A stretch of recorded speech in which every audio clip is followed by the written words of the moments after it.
Proverbs 9 was on my mind when I went into my studio today.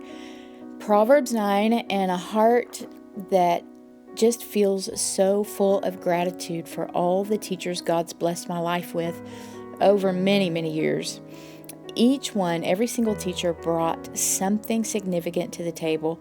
And every time, I have to tell you, every time I acted on what they taught me, every time I took something I saw in them and then integrated it into my own, whether it was my own spiritual practice or art practice or whatever, whenever I integrated something that I saw in them into my own life, I was never quite the same. And that's just a mark of an amazing teacher.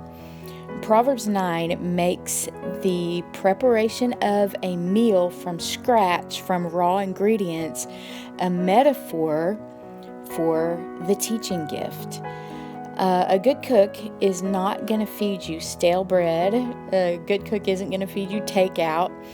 Just like a good teacher won't regurgitate facts or repackage verbatim something that somebody else teaches. Proverbs 9 in the Message puts it this way: Lady Wisdom has built and furnished her home. It's supported by 7 timbers. The banquet meal is ready to be served, the meat roasted, the wine poured out, the table set with silver and flowers. And having dismissed her servant maids, Lady Wisdom goes to town and stands in a prominent place and invites everyone within the sound of her voice. Come with me, oh come, have dinner with me.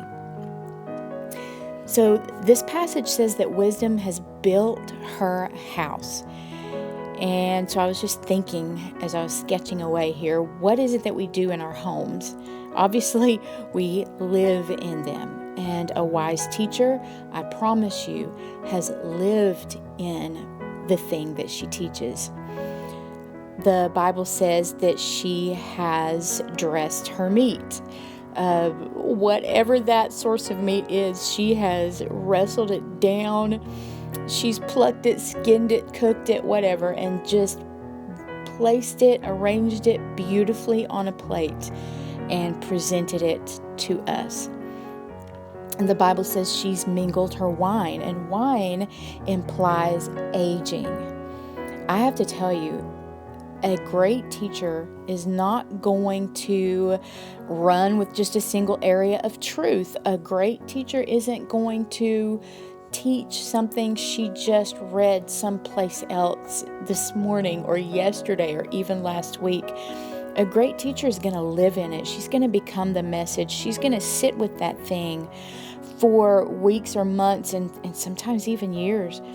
A good teacher is going to combine and balance truths, one truth with another, just like you would balance the flavors of a fine meal.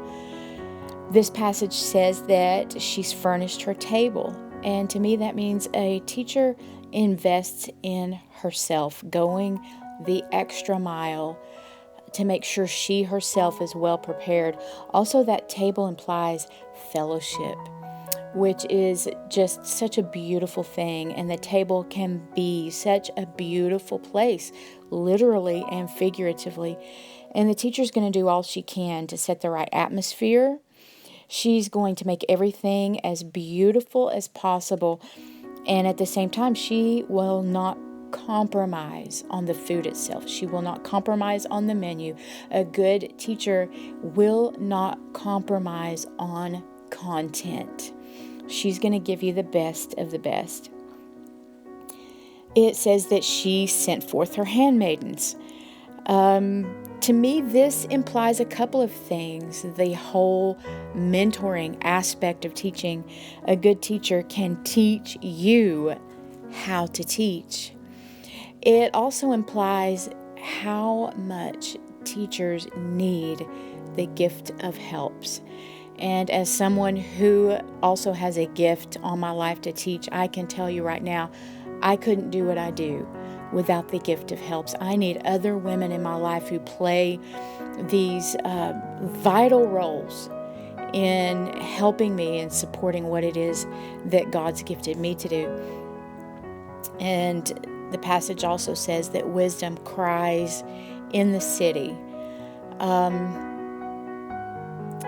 I really believe that this isn't talking about platform. Whatever that platform is, a teacher is going to use her platform with deep integrity. The Bible also says that, do you see someone diligent in their gift? And we could say, do you see a teacher diligent in her gift? She will consult with leaders. She's not going to stand before insignificant people. And in this case, insignificant people implies people just with no desire to learn, people with an unteachable attitude. The Lord's not going to place a gifted teacher in front of that crowd. The Lord's going to place a gifted teacher in front of the peoples that are ready to learn. So I just want to encourage you to value the effort, the years of effort and learning that goes into the teaching gift. Every Sunday, one of my best teachers is my own husband. And I know the preparation that goes into everything that he puts on the plate, so to speak, week after week. And again, I've had so many other amazing teachers that I just wanted to take a moment to appreciate them.